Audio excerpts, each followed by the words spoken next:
My heart shattered the moment I saw my children, Mia and Evan, sitting silently at the kitchen counter, their plates completely empty. And then I heard it. My mother-in-law, Addison, her voice like a knife, declaring, "My daughter's kids eat first. Her kids can wait for scraps." I was frozen there in the doorway of my in-laws' house, watching my 9-year-old daughter stare at an empty plate while her cousin, Harper, ate her third helping of lasagna. Addison didn't even bother to look up as she dished out another generous portion to Harper. My sister-in-law, Peyton, caught my eye, a smug smile on her face. She leaned down to where Mia and Evan sat on bar stools, their plates stark white and barren. "They should know their place," she announced, loud enough for everyone to hear. Roger, my father-in-law, nodded from his recliner, his fork halfway to his mouth. My gut clenched with a cold, slow burn. I didn't say a single word. I simply walked over to my children, helped them gather their things, and led them out of that house in complete, suffocating silence. They thought I was defeated. They truly did. They believed I'd accepted their cruelty, that I'd come crawling back, just like I always had. But they had no idea. In exactly 18 minutes, their entire world would collapse, and the screaming would begin. But to truly understand why that moment, that quiet, humiliating moment, shattered everything, you need to know how I became their personal ATM in the first place. How I transformed from Wyatt's fiancée into the family bank account. How 6 years of my generosity slowly turned me into someone they thought they could humiliate without a single consequence. It all started 2 months before my wedding. Addison called me at work, her voice trembling with what sounded like genuine distress. Property taxes had unexpectedly increased. "Could we help just this once?" $3,000. She promised to pay it back within months. I sat in my office, a senior project manager at a pharmaceutical company, staring at the number she'd texted. 3,000 wasn't nothing, but it wasn't impossible either. I wrote the check that very same day. Wyatt was so grateful when I told him. He pulled me into a tight hug, telling me his family was lucky to have me, that not everyone would be so generous with people they barely knew. What I didn't tell him was that I wasn't being generous. I was being desperate. My parents had died in a car accident during my junior year of college, leaving me with a modest inheritance and a crushing loneliness that made me ache for family connection. Wyatt's family seemed like everything I'd lost. His mother baked pies, his father told hilarious stories, and his sister's kids, Harper and Liam, had started calling me Aunt Leah within weeks. When Addison hugged me and called me the daughter she'd always wanted, something inside me, a tiny, fractured piece, healed just a little. I thought I'd finally found my place. I thought I'd found home. I had no idea I'd actually just made my first payment into a system that would systematically bleed me dry. 3 months after the wedding, Roger needed a medical procedure. Insurance covered most of it, but not all. $5,000 this time. Addison cried when she asked, explaining how embarrassed Roger was, how proud he felt, how much it meant that family was stepping up. I signed that check even faster than the first, because her gratitude made me feel needed in a way I'd never experienced before. That's when I should have noticed the pattern. That's when I should have asked why Roger's adult daughter, Peyton, wasn't contributing. Why his own savings couldn't cover a $5,000 gap.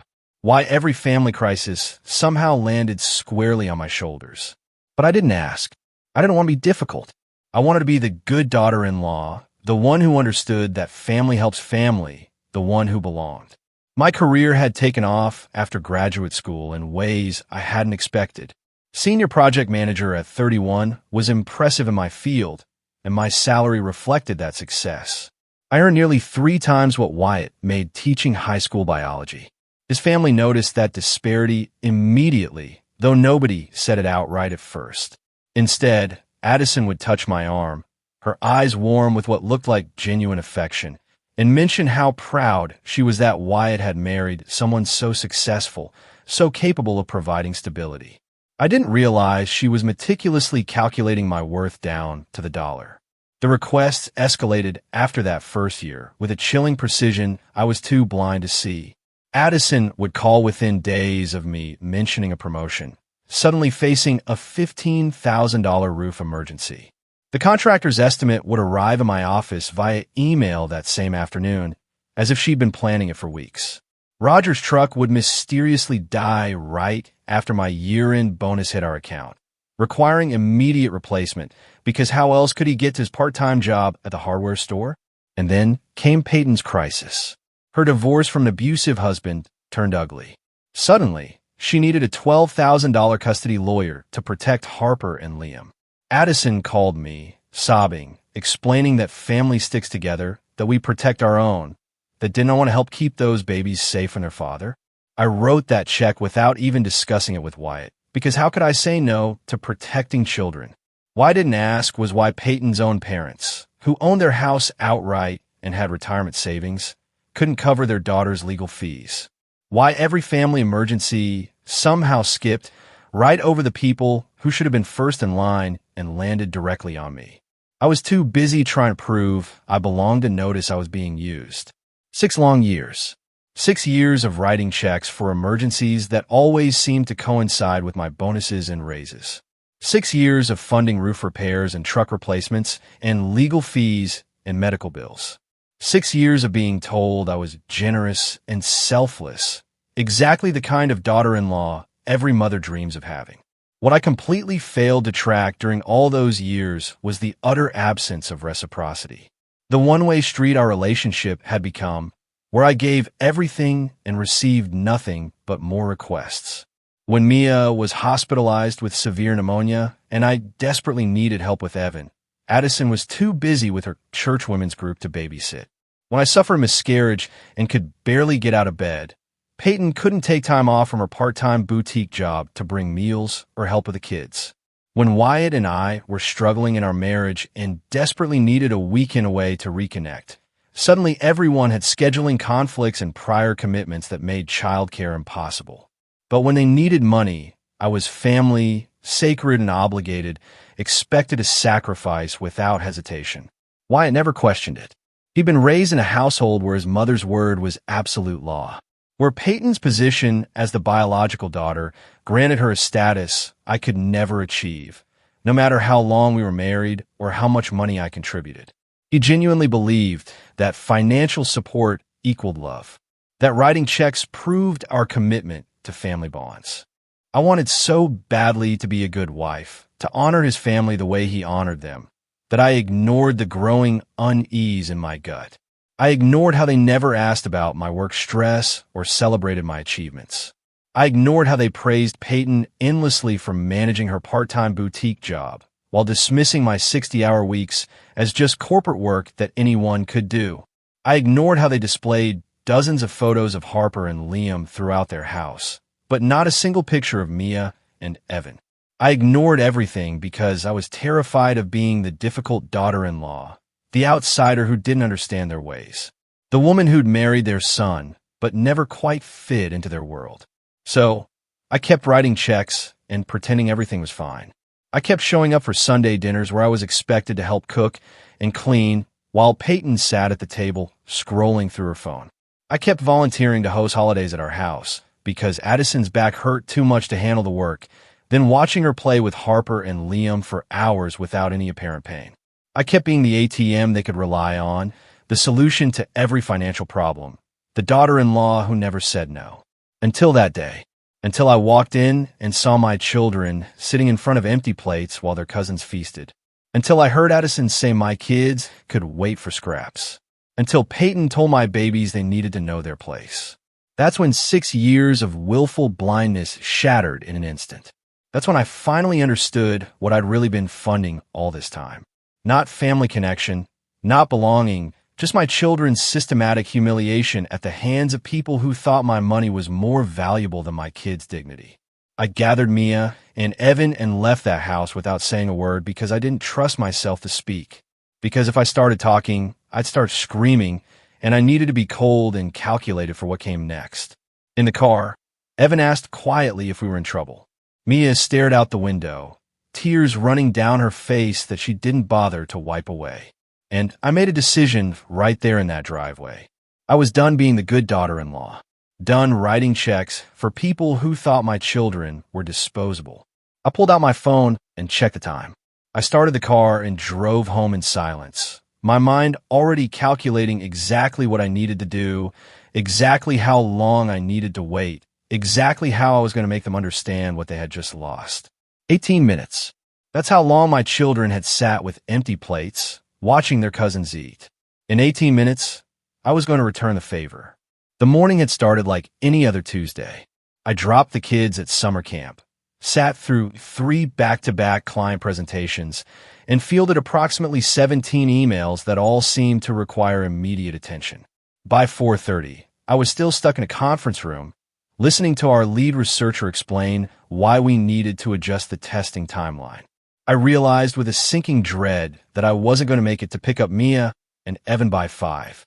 I texted Addison from under the table, trying to look like I was taking notes instead of asking for help. Running late with work.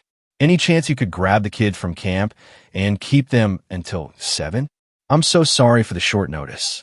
Her response came back within 30 seconds. Of course, would love to spend extra time with them. Take all the time you need. I should have known right then that something was wrong. Addison never volunteered for extra time with my children. There was always an excuse ready. Her back hurt, a church commitment, feeling under the weather. The eagerness in those 3 sentences should have triggered every alarm in my system, but I was too relieved to question it. I sent back a grateful thank you and turned my attention back to the presentation, already mentally calculating how quickly I could escape once this meeting ended. I didn't escape quickly. The researcher had questions. The project director had concerns. By the time I made it to my car, it was already 6:45, and I was texting Addison again to let her know I was on my way.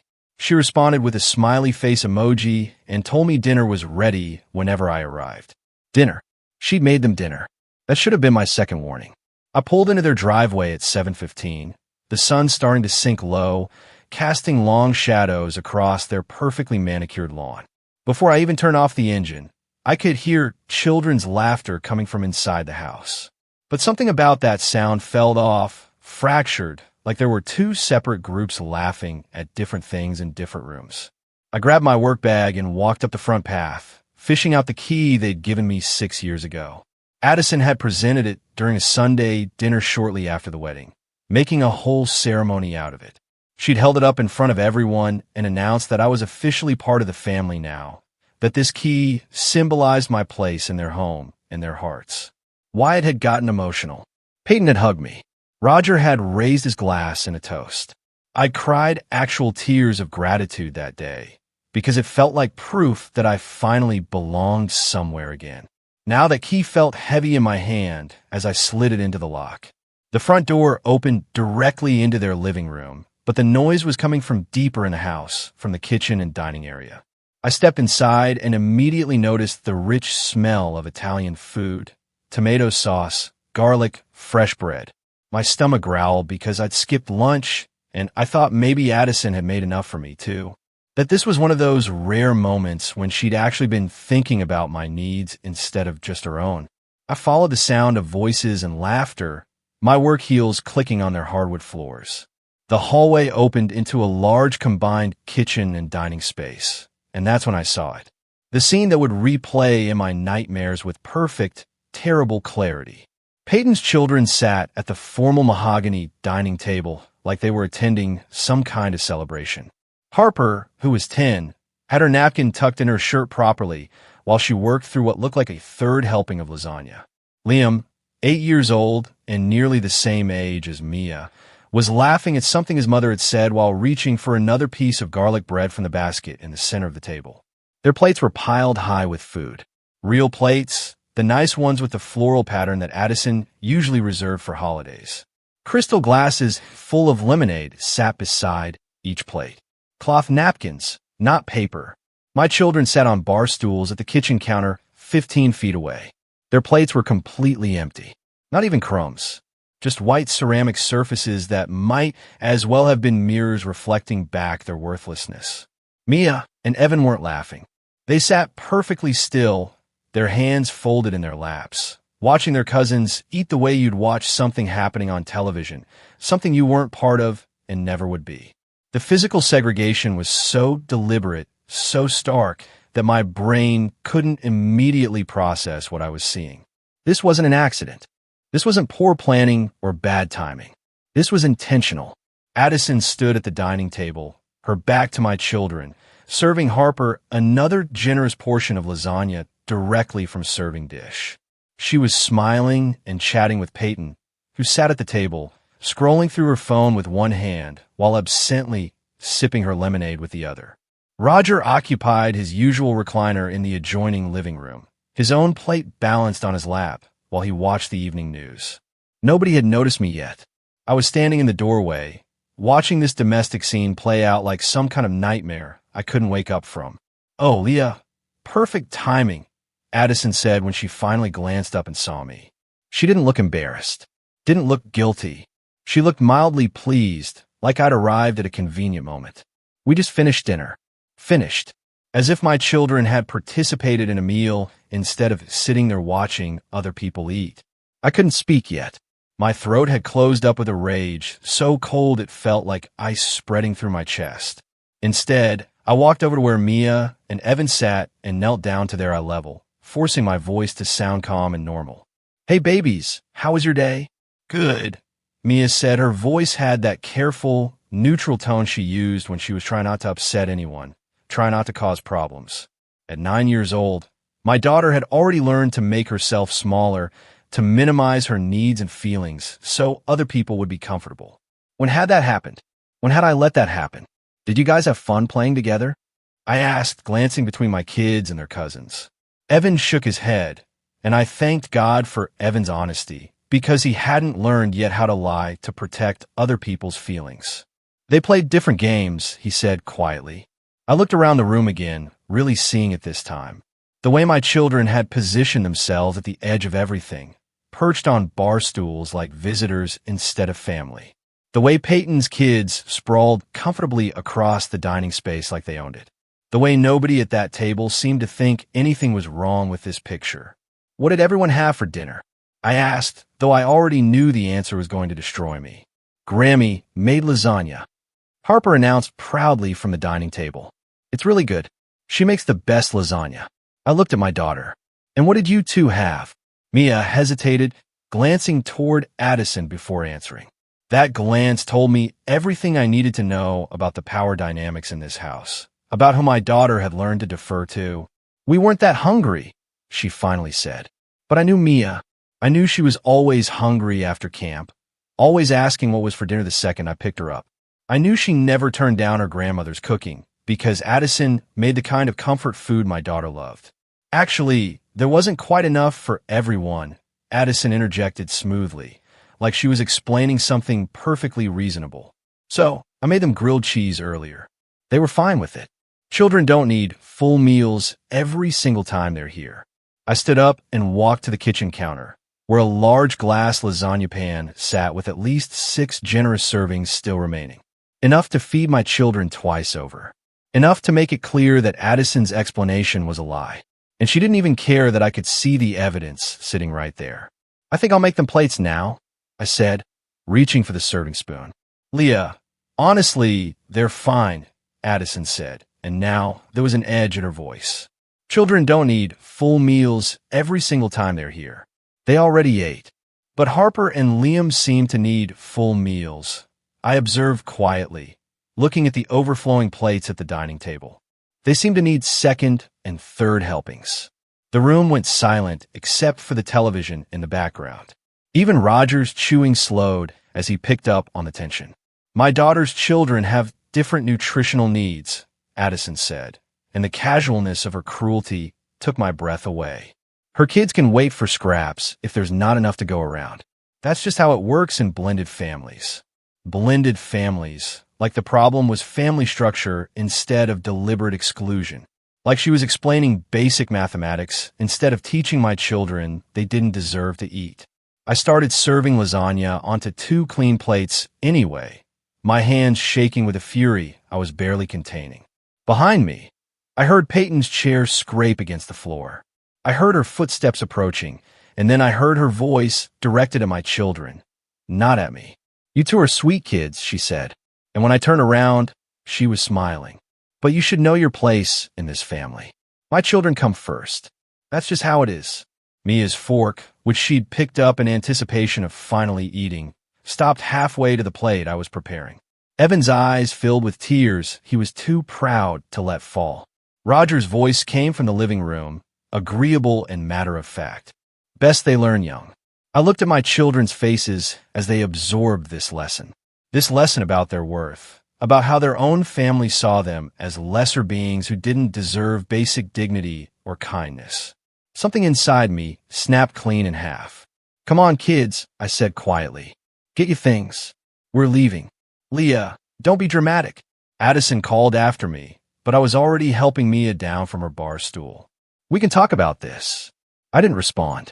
I just put the plates of lasagna I'd been preparing into the microwave and set it for 2 minutes. For my children were going to eat. They were going to eat properly, sitting down, taking their time, not rushed out the door like I was ashamed of feeding them in this house. Talk about what? I finally said, my voice eerily calm, even to my own ears. About how you think my children should accept being second-class family members. About how you think it's appropriate to feed them scraps while their cousins feast. The microwave beeped.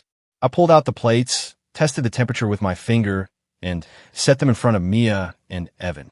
Their faces transformed when they saw the food. Real food. The same food their cousins had been enjoying. That joy shouldn't have broken my heart, but it did. They shouldn't have been this grateful for basic decency. You're twisting everything, Roger said from his recliner, finally setting down his own plate. We love those kids. I looked at him directly for the first time. Do you? When's the last time you came to one of Evan's baseball games? Silence. When's the last time you asked me about her science fair project? She won second place in her grade, by the way. Built a model of the solar system that lit up when you pressed buttons for each planet. More silence. When's the last time either of you treated them like they actually belonged here? While my children ate, I pulled out one of the other bar stools and sat down beside them, watching their faces as they focused on their food with an intensity that made my chest ache. They were eating like they were afraid someone might take it away. 7 and 9 years old, and they'd already learned not to take anything for granted in this house. So what did you guys do all day? I asked gently, keeping my voice light, even though I could feel Addison's eyes boring into the back of my head. Watch TV. Mostly, Evan said between bites. Any good shows? He shrugged. The ones for little kids. Did you play any games? It's such a beautiful day outside. The question hung in the air for a moment before Mia answered, her eyes still on her plate. Harper and Liam went to the park with Grammy. That sounds fun. Did you go too? Silence. The kind that speaks entire volumes. Why didn't you go to the park, baby? I asked, though I already knew the answer was going to gut me. Grammy said she could only take 2 kids safely. Mia explained with a matter-of-factness that shattered something inside me. And Harper and Liam asked first, so they got to go. Asked first. As if my children's grandmother operated on a first-come, first-served basis instead of treating all her grandchildren equally. As if taking 4 kids to a public park was somehow more dangerous than taking 2. How long were they gone? I asked. I don't know. We watched 3 episodes of cartoons. An hour and a half minimum. My children had sat inside. Watching television meant for toddlers, while their grandmother took their cousins to the park on a perfect summer afternoon. And nobody had thought there was anything wrong with that picture. I looked over at Addison, who was suddenly very interested in wiping down the already clean dining table. You couldn't take all 4 kids to the park. It's a safety issue, Leah, she said without looking at me. I can only watch so many children at once, and Harper and Liam are more familiar with the park rules. They know how to stay close and listen. I didn't want to risk. Risk what? I cut her off, my voice sharp. Risk my children existing in the same space as their cousins. Risk treating them like they matter. That's not what I said. It's what you meant. Peyton, who'd been quiet since I started heating up the lasagna, suddenly set down her phone. Actually, Leah, since you're here, I should mention we're going to be pretty busy the next few weekends. Summer's full of activities. The shift in topic was so abrupt it took me a second to catch up. What kind of activities? Oh, community pool parties, neighborhood barbecues, the annual family reunion on my mom's side. She said it casually, like she was just making conversation, but I caught the deliberate exclusion in her words. That sounds wonderful. The kids would love all of that, especially the pool parties. Mia's been practicing her diving all summer. The temperature in the room dropped 10 degrees. Well, Peyton said, her smile not quite reaching her eyes. These are kind of specific events, not really appropriate for everyone. What does that mean? Roger cleared his throat from the living room. What Peyton means is that some of these events are specifically for blood family. Keeps things simple, you understand? Traditions and all that. Blood family. There it was, the phrase that reduced my children to outsiders in their own family tree. I see, I said, though I was only beginning to see the full architecture of their exclusion. And you think it's appropriate to teach my children that they're not real family? That they don't deserve the same experiences as their cousins? We're not saying they're not real family, Addison protested, finally looking at me directly. We're just being realistic about social dynamics. Your kids need to understand that Peyton's children will always have certain privileges because they carry our bloodline. It's natural. It's biological. Natural. She was using science words to justify cruelty, as if genetics was a reasonable excuse for treating children differently. So, at the pool party, I said slowly, when Harper and Liam are swimming and playing with their cousins and friends, where exactly do you expect my children to be? Nobody answered. At the family reunion, when everyone's taking photos and sharing stories about family history, do Mia and Evan just stand in the corner? Do they wait outside? You're being deliberately obtuse, Peyton said, irritation creeping into her voice. Nobody said they'd be excluded from everything. We're just saying that some events are more appropriate for our side of the family, the biological side. I looked around that dining room, really seeing it for the first time. The portraits on the walls were all of Peyton's children. Birthday photos, school pictures, candid shots of Harper and Liam at various ages.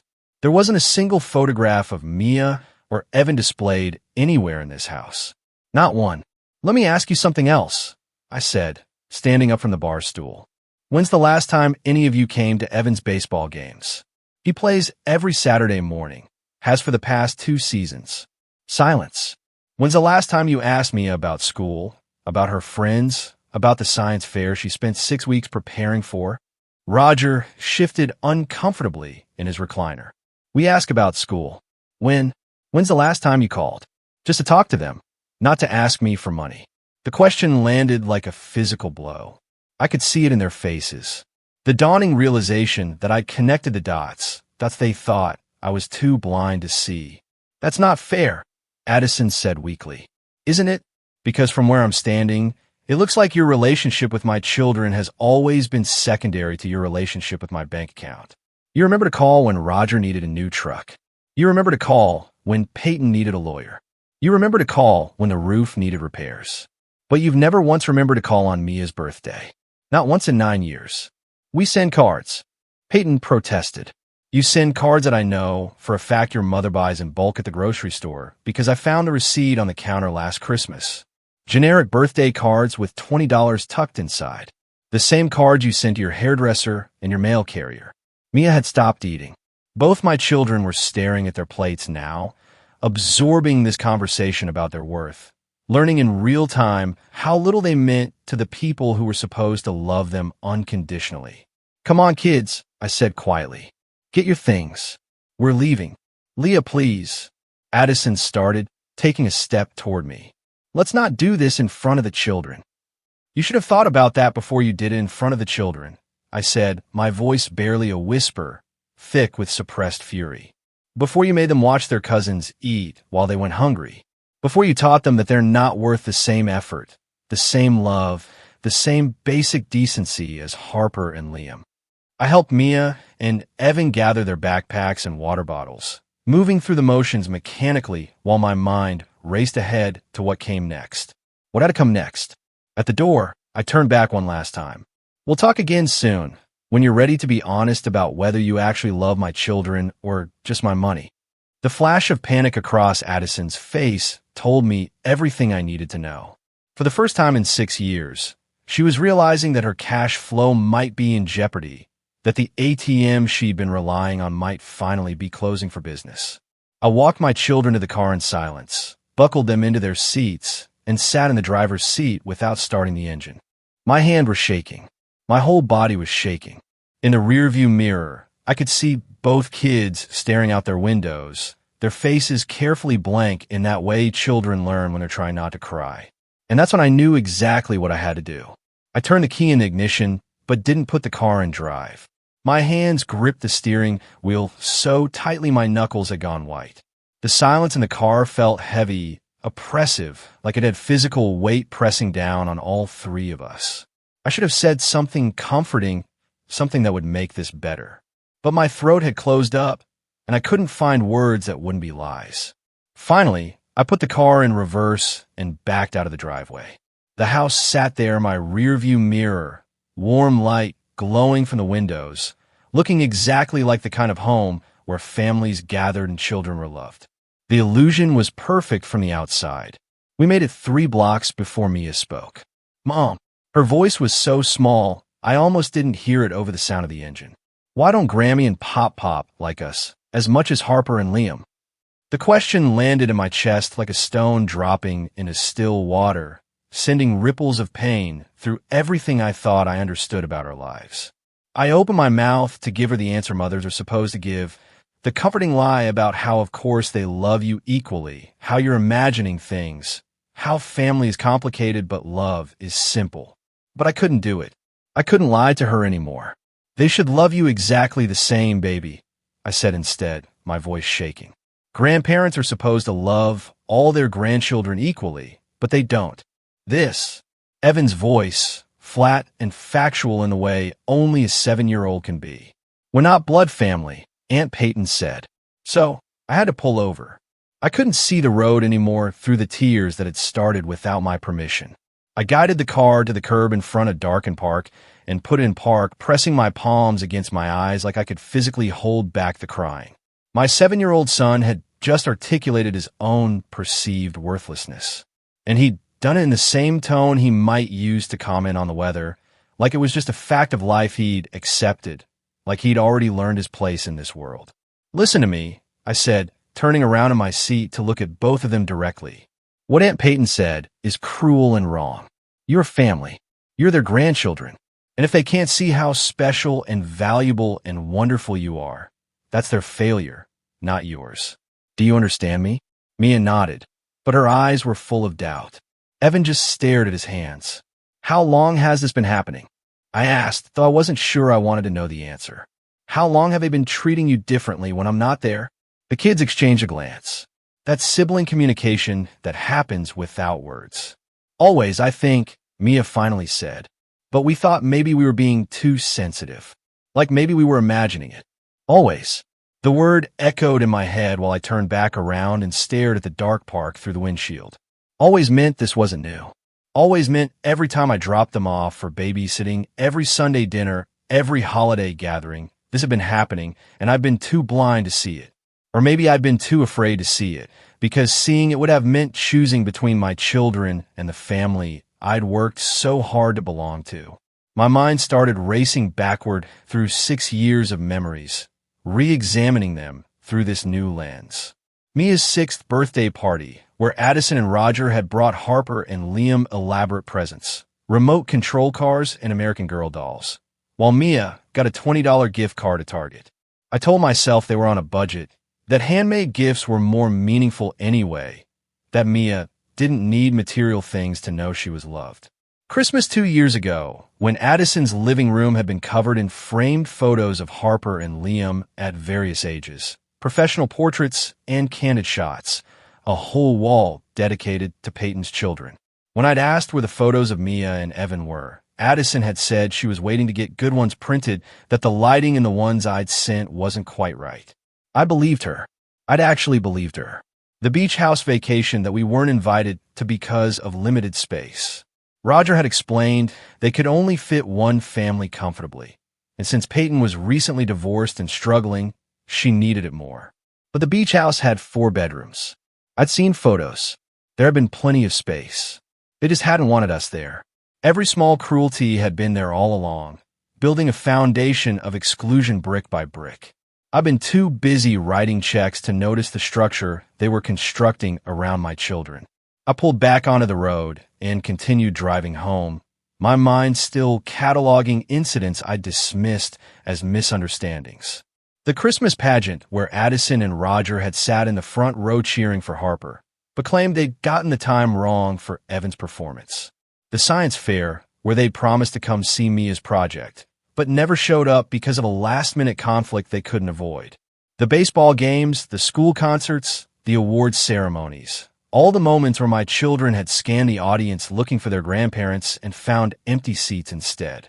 When we pulled into our driveway, I could see Wyatt moving around in the kitchen through the window. Normal Tuesday evening, making dinner, probably assuming we'd all walk in with stories about our day and everything would be fine. Everything was not fine. The kids went straight upstairs without being asked, and I knew they wanted space to process what had happened without adults watching them. I stood in the entryway for a moment, trying to compose myself before facing my husband, but my face must have given me away immediately. "What happened?" Wyatt asked when I walked into the kitchen. His tone was already defensive, already bracing for criticism of his family. I told him everything.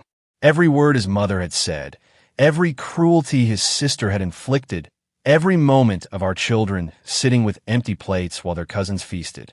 I watched his face cycle through shock and discomfort and then settle into something that looked like resignation. And that expression told me he'd known.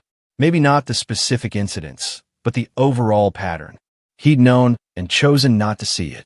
"They probably didn't mean it the way it sounded," he said, and those words coming out of his mouth felt like betrayal. "You know how Mom is. She says things without thinking them through. She told our children they should wait for scraps, Wyatt. She said it was normal for blood family to eat first. Your sister told them they needed to know their place. What part of that could I possibly be misunderstanding?" He ran his hand through his hair, a gesture I recognized from every difficult conversation we'd ever had. "I'm sure there's context you're missing. Family dynamics are complicated." "Stop," I said, my voice sharp enough that he actually took a step back. "Stop defending them. Stop making excuses. Your family humiliated our children today, and instead of being angry about it, you're telling me I'm overreacting? I'm not saying you're overreacting. I'm saying maybe we should talk to them before jumping to conclusions." I heard what they said, Wyatt. I saw what they did. There are no conclusions to jump to. This happened. He was quiet for a moment, and I could see him struggling with something. Some internal battle between the son who'd been raised to never question his mother and the father who was supposed to protect his children. "They've always been good to us," he finally said. And the weakness in that argument made me want to scream. "Have they? When Mia was in the hospital with pneumonia, where was your mother? When I had a miscarriage and could barely get out of bed, did your sister bring over a single meal? When we begged them to babysit so we could save our marriage with a weekend away, did any of them make time? That's different. How? How is it different? They had commitments. They have lives. They can't drop everything just because we need help. But we can drop everything when they need money," I said quietly. "We could drop everything when your mother needs a new roof, or your father needs a new truck, or your sister needs a lawyer. Funny how that works." I walked past him to the home office and opened my laptop, pulling up our bank account with hands that wouldn't stop shaking. Wyatt followed me, hovering in the doorway.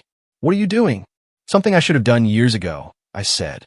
"I'm calculating exactly how much money we've given your family." "Leah, that's not necessary." "It's absolutely necessary. I need to know. I need to see the number. I need to understand what I've been funding all this time while they've been systematically excluding our children from their own family."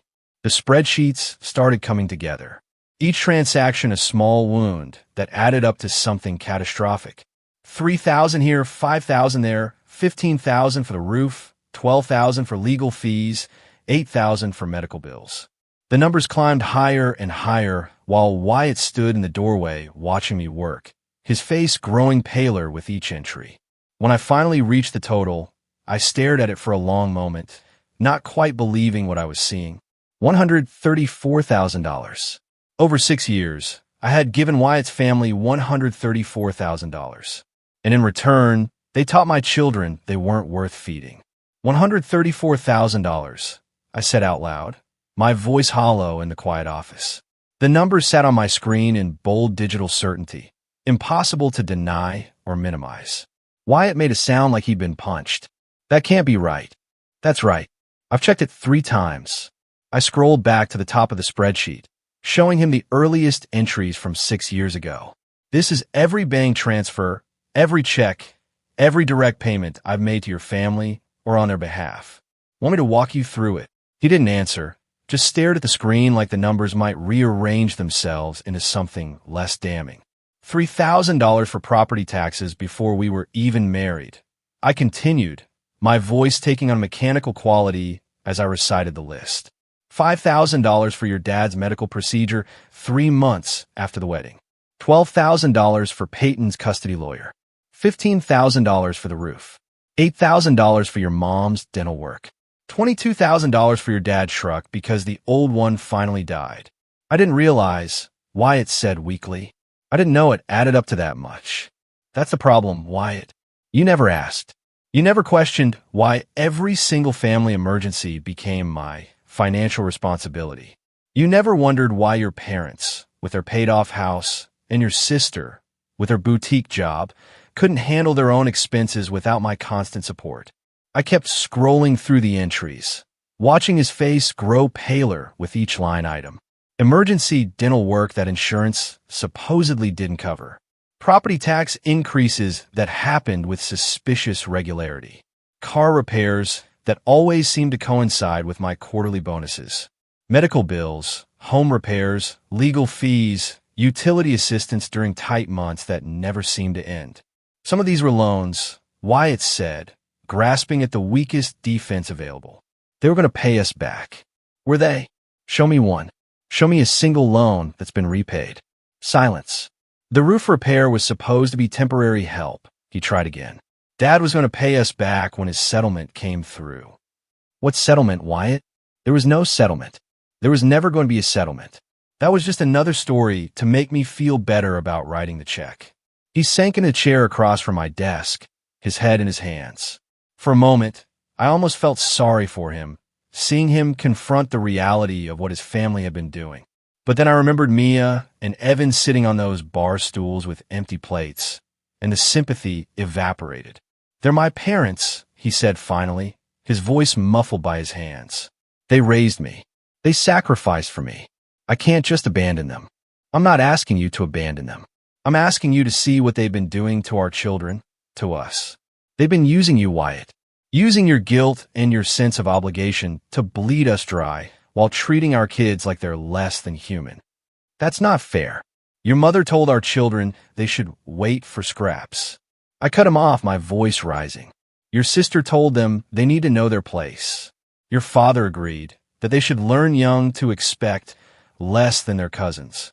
While we've been paying for their mortgages and their trucks and their lawyers, they've been teaching our babies that they don't deserve basic dignity. How is pointing that out not fair? I heard footsteps on the stairs and immediately lower my voice. The last thing I needed was for Mia or Evan to hear us fighting about them. A moment later, there was a soft knock on the office door. Mom, Mia's voice, small and uncertain. Can I get some water? Of course, baby. I'll come with you.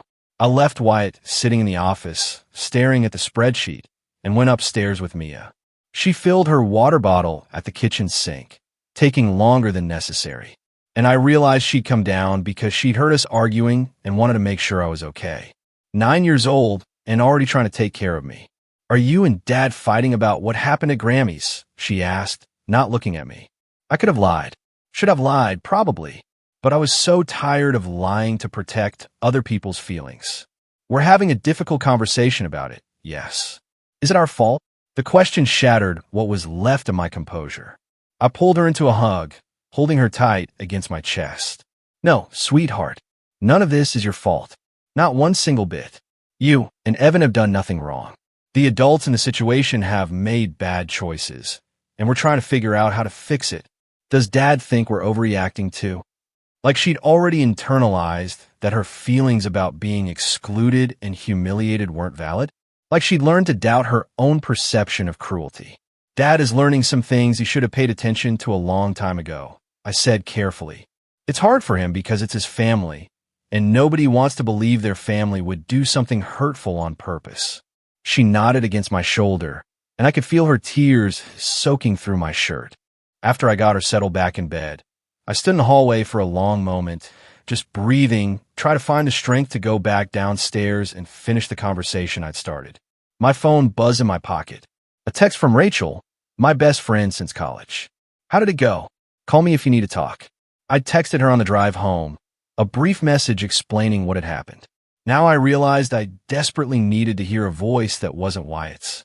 Someone who would understand without defending, who would validate what I was feeling instead of telling me I was overreacting. I went into the bedroom and closed the door before calling her. "Tell me everything," Rachel said immediately. No preamble, no small talk. So I did. I told her about the empty plates and the full dining table, about Addison's casual cruelty and Peyton's deliberate meanness, about Roger nodding along like this was all perfectly reasonable. I told her about Wyatt's defensive reaction and the spreadsheet showing $134,000 in support for people who couldn't be bothered to love my children. Rachel listened without interrupting, which was one of the things I loved most about her. She didn't try to fix it or minimize it or offer platitudes. She just listened until I ran out of words. "I'm not surprised," she finally said, and there was sadness in her voice. "Leah, I've been watching this pattern for years. I've tried to point it out gently, but you weren't ready to hear it. I know. I'm sorry. Don't apologize. I understand why you couldn't see it. You wanted family so badly after losing your parents. Wyatt's family seemed like everything you've been missing, but they've been using that longing against you, using your generosity as a weapon. What do I do?" I asked, my voice breaking. "How do I fix this? What do you want to do?" I thought about it for a moment, really considered what outcome I was looking for. Did I want an apology? Did I want them to change? Did I want to salvage the relationship somehow? What I wanted was for them to understand what they'd lost, what they'd thrown away by treating my children as disposable. "I want them to hurt the way they hurt my kids," I said quietly. "Is that terrible?" "It's human," Rachel said. "And honestly, it might be necessary. Some people don't learn until they face real consequences. I don't even know where to start." "Actually," Rachel said, and I could hear the shift in her tone from friend to paralegal. "You might have more options than you think. Didn't you co-sign on their mortgage?" "Yeah. 3 years ago when they were refinancing, their credit was shot from some previous foreclosure. And you've been making payments, substantial ones? The property taxes alone are brutal. What about Roger's truck? You mentioned a loan. I guaranteed it with my credit score. They couldn't get approved on their own." Rachel was quiet for a moment, and I could practically hear her legal mind working through possibilities. "Leah, do you understand what this means? You're not just giving them money. You're actually legally responsible for their debts, which means you also have the power to remove yourself from those obligations." My heart started beating faster. "What are you saying?" "I'm saying that if you want to send a message, a very clear and very powerful message about what happens when you take someone for granted, you have the legal right to stop all support immediately. You can remove yourself as a co-signer on that mortgage. You can withdraw your guarantee on the truck loan. You can stop making any payments you've been making on their behalf." What would happen to them? They'd have to cover those expenses themselves. And given what you've told me about their financial situation, they probably can't. They'd face foreclosure on the house. The truck would get repossessed. They'd have to drastically downsize their lifestyle. I sat with that information, turning it over in my mind. The power I'd had all along without realizing it. The leverage I'd been giving them freely while they used it to hurt my children. How fast could this happen? I asked. "If you make the calls tomorrow, the banks would notify them within 48 hours. Foreclosure proceedings take about 90 days, but the panic would start immediately." I thought about 18 minutes. 18 minutes. My children had sat with empty plates, watching their cousins eat. "I need to think about this," I said. "Of course. But Leah, whatever you decide, I'm here. If you need legal paperwork, if you need someone to make calls with you, if you just need someone to remind you that you're not crazy for being angry, I'm here." After he hung up, I sat on the edge of my bed, staring at nothing. Downstairs, I could hear Wyatt moving around, probably still in the office looking at that spreadsheet. The house was quiet except for the normal settling sounds. The hum of the refrigerator, the distant sound of a neighbor's dog barking. I pulled up my banking app on my phone and started looking at the recurring payments more carefully. The mortgage assistance that went out on the 1st of every month, the truck payment on the 15th, the mysterious monthly transfer to an account I'd set up years ago that I'd now realized was paying part of Peyton's rent. They'd built their entire comfortable lifestyle on the foundation of my income. Their nice house, their reliable vehicles, their ability to take beach vacations and host elaborate dinners. All of it funded by the daughter-in-law they'd never bothered to value. I stayed up most of that night researching cosign loans, guarantor obligations, mortgage law. By 3 in the morning, I understood exactly what I could do and what the consequences would be. By 4 in the morning, I made my decision. I didn't sleep that night. I just lay in bed staring at the ceiling, listening to Wyatt's breathing beside me, running through scenarios and consequences in my mind. By the time dawn broke through our bedroom curtains, I knew exactly what I was going to do. Wyatt left early for summer school classes, kissing my forehead without meeting my eyes. We hadn't resolved anything from the night before. The spreadsheet still sat open on my laptop downstairs, $134,000 in damning evidence neither of us could ignore. I got the kids ready for camp with mechanical efficiency, packing lunches and sunscreen while they moved around me with unusual quietness. They knew something was wrong. Could feel the tension radiating off me like heat from pavement. "Mom," Mia asked as I buckled her seatbelt, "are we ever going to see Grammy and Pop again?" The question lodged in my throat like a physical object. I had to take a breath before I could answer. "I don't know yet, sweetheart. We need some time to figure things out. Did we do something wrong?" Her voice cracked on the last word, and I had to grip the car door to keep myself steady. "No, you did nothing wrong. Nothing. Do you hear me?" She nodded, but I could see the doubt in her eyes. Children always blame themselves. It's hardwired into them somehow. This belief that adult cruelty must be their fault. I made it 3 blocks from our house before I had to pull over. The tears came so suddenly, I couldn't see the road anymore. I gripped the steering wheel and tried to breathe through the sobs while my children sat silently in the back seat, probably terrified by seeing their mother fall apart. "I'm sorry," I managed to say. "I'm so sorry you had to experience what happened yesterday. You deserve better. You deserved so much better than how they treated you." "It's okay, Mom," Evan said quietly from the back seat. "We're used to it. Used to it." My 7-year-old son was used to being treated as less than human by his own family. How had I let this happen? How had I been so blind? "Are we going to be okay?" Evan asked, and something in his tone made me look at him in the rearview mirror. "Without Graham's help, are we going to be okay?" The question revealed how much he'd absorb about our family dynamics. He'd been paying attention to things I thought children didn't notice. The constant requests for money, the way we rearranged our lives around his grandparents' needs. The unspoken understanding that Grammy and Pop required our support to survive. "We're going to be more than okay," I told him, wiping my eyes and pulling back onto the road. "I promise you that." After I dropped them at camp, I sat in the parking lot with my phone in my hand. My accountant's number was already pulled up. All I had to do was press call. But once I started this, there was no going back. Once I dismantled their financial security, we would be at war. I pressed call. My accountant, Margaret, answered on the second ring. I'd prepared her yesterday with a brief overview of what I needed, so she was ready. "I want to move forward," I said, "with everything we discussed." "You're sure about this, Leah? Once we start the process, it's going to move quickly." "I'm sure." "All right, let me pull up your file." I heard typing on her end. "The mortgage first. You're listed as co-signer on the property at 847 Maple Grove Drive." Correct. "I'll contact the bank this morning and initiate removal of you as co-signer. They'll need to refinance without your income and credit, which, given what you've told me about their financial situation, they likely can't do. They'll have 90 days to either refinance, find another co-signer, or pay off the mortgage in full. If they can't do any of those things, the foreclosure process begins. How quickly will they be notified? The bank will contact them within 24 to 48 hours. Next, I call my lawyer, a sharp woman named Patricia, who Rachel had connected me with. She'd already reviewed the documentation I'd sent over regarding the truck loan and Peyton's rental situation. The truck loan is straightforward, Patricia explained. You guaranteed it with your credit, but you can withdraw that guarantee with written notice. The dealership will contact the primary borrower, Roger, and require him to refinance without your backing within 30 days, or they'll repossess the vehicle. And Peyton's rent, that's even simpler.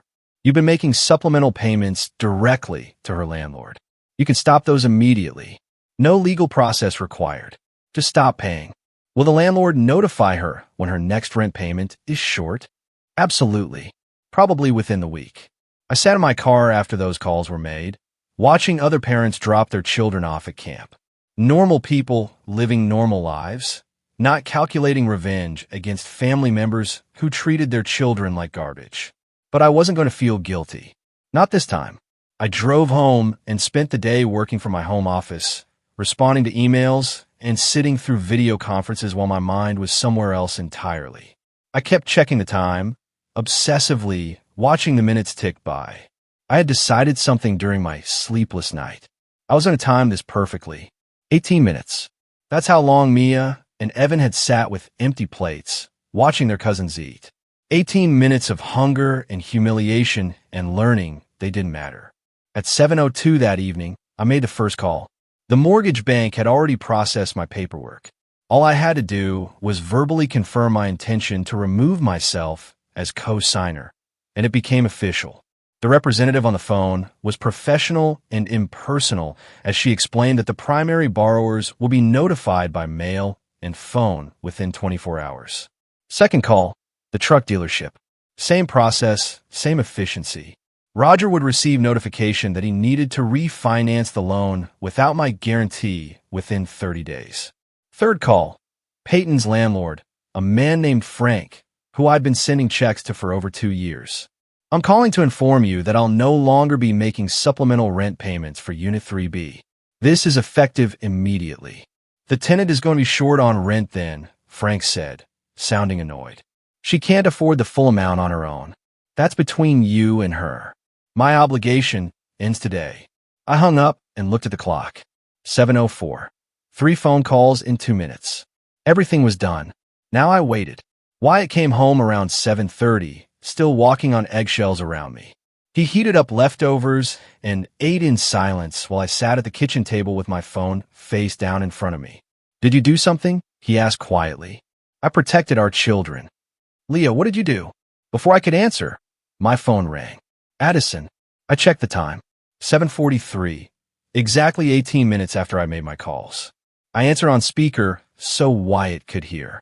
Leah, honey, something's wrong with the mortgage payment. Her voice was trembling, verging on panic. The bank called and said you removed yourself as co-signer. That can't be right. There must be some mistake. There's no mistake, Addison. I removed myself from your mortgage and stopped all payments. You can't do that. We'll lose the house. Then I suggest you figure out how to make the payments yourselves. You have 90 days before foreclosure proceedings begin. Leah, please. We can work this out. Can we? Because yesterday you told my children they should wait for scraps while your daughter's children ate first. You told them to know their place. So now you're going to learn yours. I ended the call. Wyatt stared at me, his face pale. What did you just do? I took away everything I've been giving them. The mortgage, the truck loan, Peyton's rent. All of it stops today. They're going to lose everything. Good. My phone rang again. Roger. This time I let it go to voicemail and moments later heard his angry voice leaving a message about how I was destroying the family, how I had no right, how he was going to make me fix this. 12 minutes after the first call, my phone rang a third time. Peyton, sobbing before I even said hello. You told Frank to stop paying my rent. Leah, I can't afford my apartment without that help. I'm going to get evicted. Then I suggest you ask your mother for help. I said calmly. Oh, wait. She's about to lose her house because I stopped subsidizing her lifestyle, too. You vindictive. Be very careful what you say next, Peyton, because I've also notified your custody lawyer that I won't be covering any more of your legal fees. I believe you still owe them about $8,000. I'm sure they'll be very interested in immediate payment. The line went dead. 17 minutes after the first call. I looked at Wyatt, who was staring at me like he'd never seen me before. I timed it, I said. 18 minutes. The exact amount of time our children sat with empty plates, watching their cousins eat. Every phone call, every moment of panic they're experiencing right now, it matches what they did to Mia and Evan. Minute by minute. Leah, they're going to lose everything they have. Yes, I said. They are. Wyatt's phone started ringing at 6 the next morning. His mother. He looked at the screen, looked at me, and declined the call. It rang again 30 seconds later, and again, and again. By the time we sat down for breakfast, he had 14 missed calls from various members of his family. I had 9. The barrage had begun. The first voicemail from Addison started with tears. Leah, honey, please call me back. There's been a terrible misunderstanding with the bank. They're saying we're going to lose the house. Please, we need to fix this. Call me. The second voicemail, left an hour later, had a different tone. I don't know what kind of game you're playing, but this isn't funny. You can't just destroy our lives because you're upset about a little disagreement. We're family. Call me back right now. The third voicemail was pure rage. How dare you do this to us after everything we've done for you? We welcomed you into this family with open arms. We treated you like a daughter, and this is how you repay us? By taking away our home? You're a spiteful, vindictive woman, and Wyatt deserves better. I listened to each one with Wyatt sitting across the table, watching my face for a reaction. I kept my expression neutral, clinical, like I was reviewing data from a work project. She's spiraling, I said calmly. Leah, maybe we should what? Give them another chance to tell our children they're not good enough? Write another check so they can continue treating us like an ATM with a pulse. Wyatt didn't have an answer for that. By mid-morning, Roger had sent 6 text messages, each one escalating in aggression. The last one threatened legal action, claiming I'd entered into a binding agreement to support them and couldn't just walk away without consequences. That's when I forwarded the entire thread to Patricia, my lawyer. She called me back within 20 minutes. Your father-in-law is bluffing, she said. There's no binding agreement. Every payment you made was voluntary. I'm sending him a cease and desist letter right now explaining that any further harassment will result in a restraining order. Thank you, Leah. Be prepared. This is going to get worse before it gets better.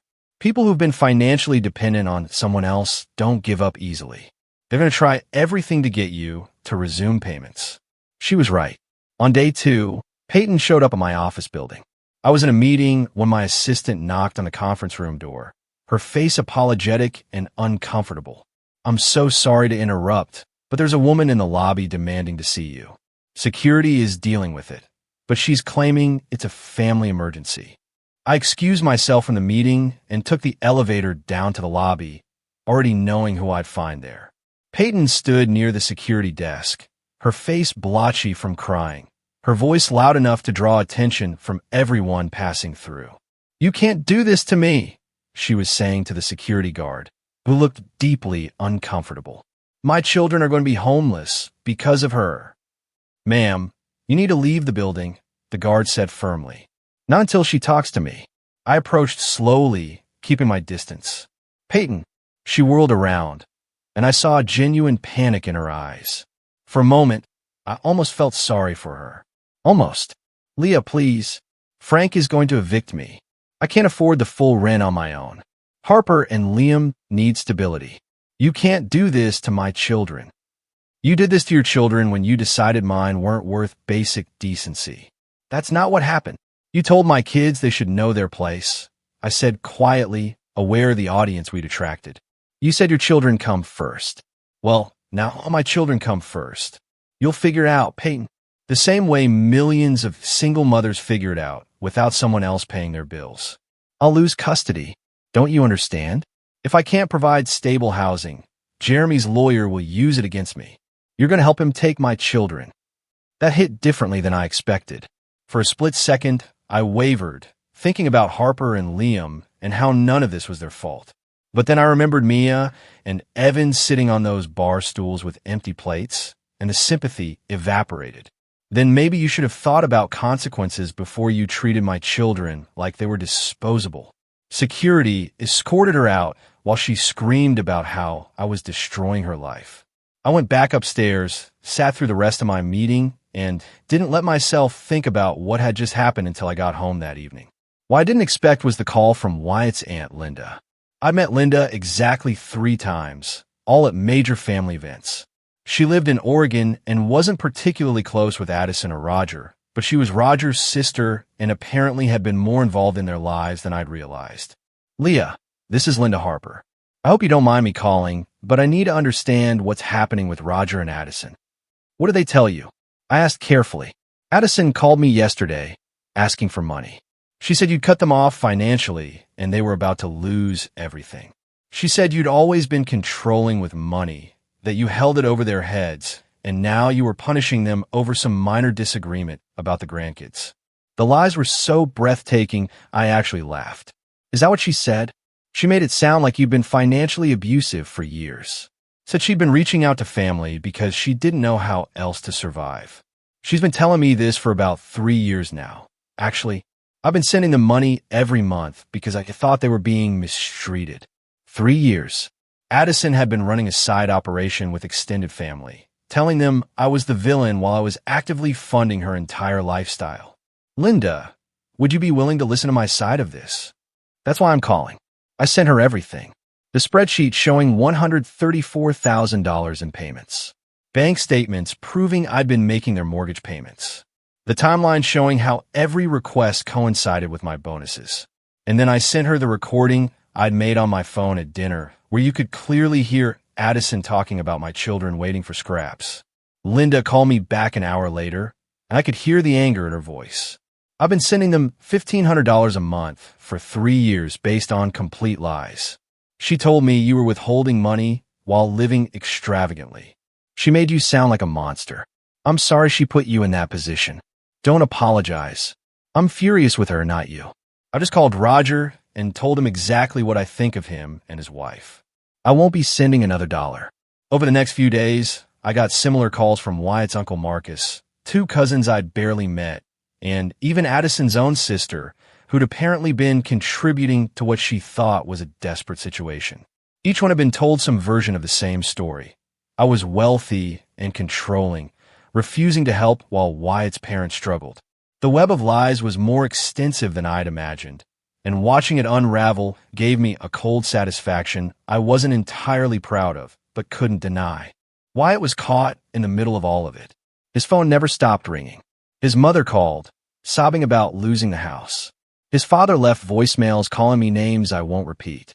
His sister sent him essays via text about how I was vindictive and cruel, how I was deliberately destroying her life and her children's stability. I watched him struggle with it, torn between the loyalty he'd been raised to feel and the growing realization that I'd been right about his family all along. One night, about a week after I'd made those phone calls, he was in the bedroom talking to his mother. I could hear it from the hallway, where I'd paused on my way to check on the kids. His voice was strained, exhausted. Mom, I can't keep having this conversation. No, I'm not going to make her change her mind because you told her children they should wait for scraps. You told them they needed to know their place. There was a long pause where I could hear Addison's voice through the phone, high-pitched and defensive.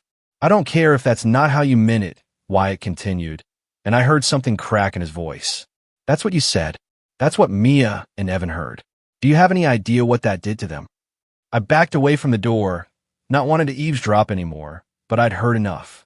Something was shifting in him, finally. When he came downstairs 20 minutes later, his eyes were red. I told her I need space, he said. I can't be in the middle of this anymore. I can't keep defending them when I know what they did was wrong. It was the first time since this started that he'd acknowledged their behavior without qualifying it, without making excuses. That must have been hard, I said. It was. But you know what was harder? Mia asked me earlier if Grammy was mad because we stopped giving her money. My heart dropped. She what? She heard me on the phone. She connected all the dots. Leah, she understands that Grammy and Pop Pop's love was conditional on our financial support.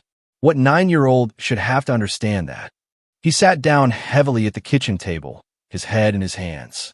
I've been so stupid.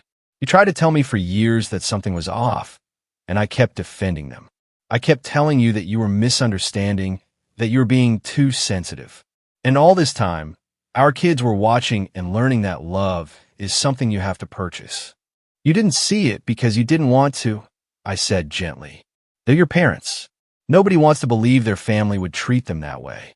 But they did. They used us. They used you specifically because you lost your parents and were desperate for family. They saw that vulnerability and exploited it for 6 years. And I let them. The admission hung between us. Painful and necessary. What do we do now? He asked. I sat down across from him. Now we protect our children. We teach them that they don't have to accept less than they deserve from anyone, including family members who are supposed to love them unconditionally. He nodded slowly. Even if it means my parents lose their house. Especially if it means that. Because maybe losing everything they built on our backs will teach them something about consequences and respect. For the first time since this nightmare started, Wyatt reached across the table and took my hand. I'm sorry, he said. I should have protected you and the kids years ago. I should have seen what they were doing. You see it now, I said. That's what matters. We sat at that kitchen table holding hands for a long time, not saying anything, just existing in the quiet acknowledgement that we were finally on the same side. It was the first moment of peace I'd felt since walking into that dining room and seeing my children with empty plates. The next 3 months unfolded exactly as my lawyer and accountant had predicted. Addison and Roger couldn't refinance the mortgage without my income and credit score. Their bank account couldn't sustain the monthly payments. The foreclosure proceedings began right on schedule. Clinical and impersonal, just business. I heard about it through Wyatt, who still received updates from his mother, though he'd stopped taking her calls daily. They found a small 2-bedroom apartment across town, above a laundromat, in a neighborhood they'd once described as not their kind of area. They'd had to sell most of their furniture just to cover the moving costs and first month's rent. Roger's truck was repossessed in week 7. I heard he tried to hide it at a friend's house, but the repo company had tracking technology. Now he took the bus to his part-time job at the hardware store, something he'd apparently complained about bitterly to anyone who would listen. Peyton had found a roommate through some online service, a college student who needed cheap rent.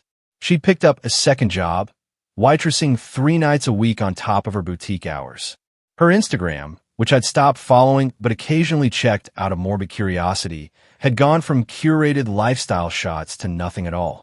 I waited for the satisfaction to come. The vindictive pleasure I'd imagined I'd feel watching their comfortable lifestyle collapse. But it never arrived. I felt nothing.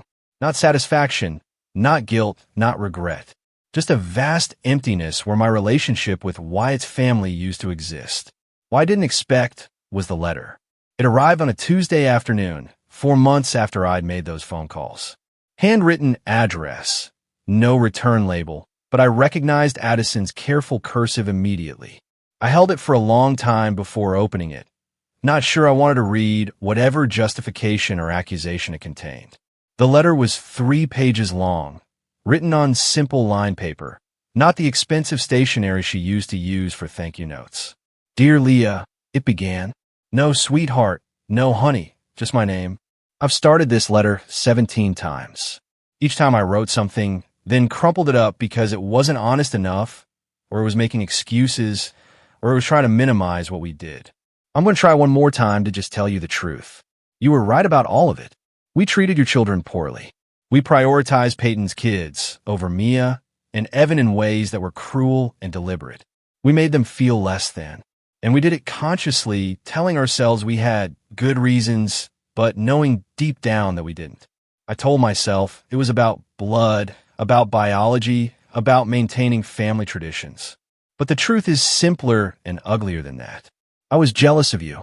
You had the education I never got, the career I never pursued, the financial independence I never achieved. You represented everything I'd given up or never had the courage to chase.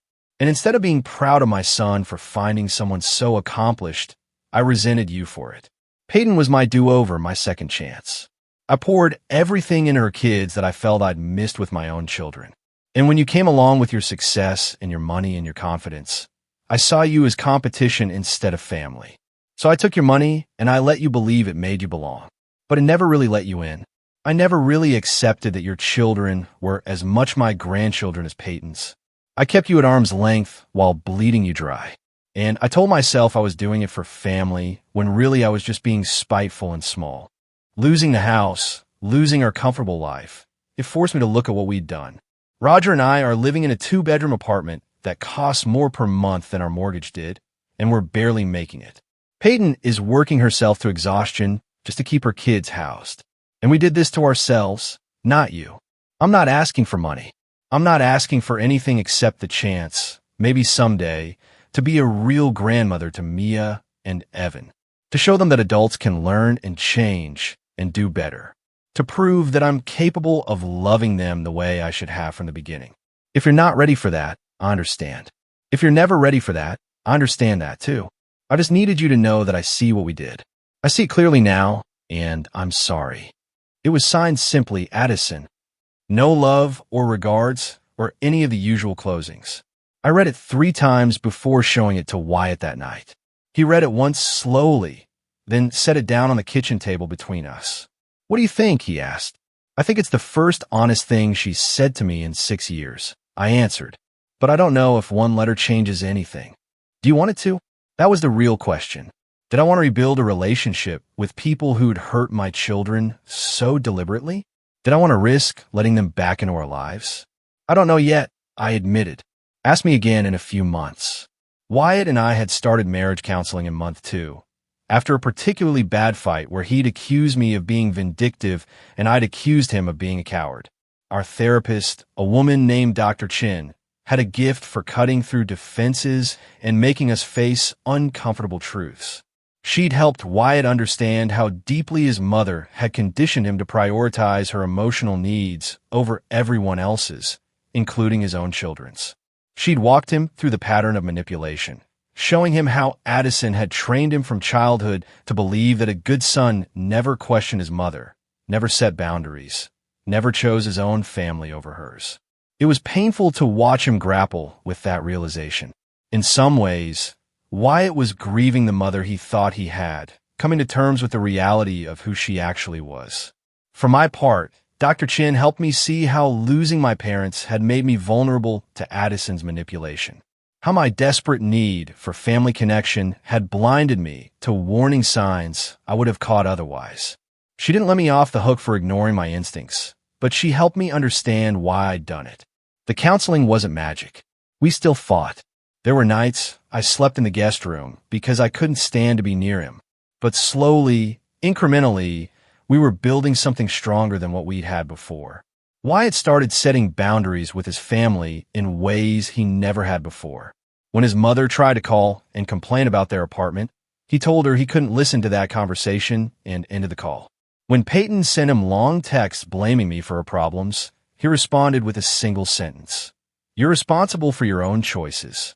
When Roger tried to guilt him about abandoning family, Wyatt finally told him that family works both ways and he was done being the only one expected to sacrifice. It was remarkable watching him find his spine after 34 years of conditioning. Painful, but remarkable. The biggest changes, though, came in our children. Mia stopped apologizing for everything. I hadn't even realized how often she apologized until she stopped doing it. Sorry for asking for seconds at dinner. Sorry for needing help with homework. Sorry for existing in spaces she had every right to occupy. All of it gradually faded away as she realized she didn't have to earn her place in her own family. Evan started talking about his feelings instead of swallowing them. When something upset him, he said so. When he was angry or hurt or confused, he told us instead of going quiet and small. He started taking up space again, started being loud and messy and exactly as present as a 7-year-old boy should be. They stopped asking about Grammy and Pop Pop around month 3. Just stopped mentioning them entirely, like they'd collectively decided that chapter was closed. When I eventually showed them Addison's letter in month 5, asking if they'd want to see their grandparents again someday, Mia thought about it for a long time. Maybe when I'm older, she finally said. Right now, I don't think I'm ready. Is that okay? That's more than okay, baby. You get to decide when and if you're ready. Nobody else. What about you, Evan? Wyatt asked. Evan shrugged. I don't know. I don't really miss them. Is that bad? Not even a little bit, I assured him. 6 months after everything fell apart, we had dinner together as a family. Just the four of us. No extended family obligations. No performances for people who didn't really value us. Just us existing together in our own space. Wyatt made pasta. The kids set the table. I lit candles, even though it wasn't a special occasion, just because it felt right.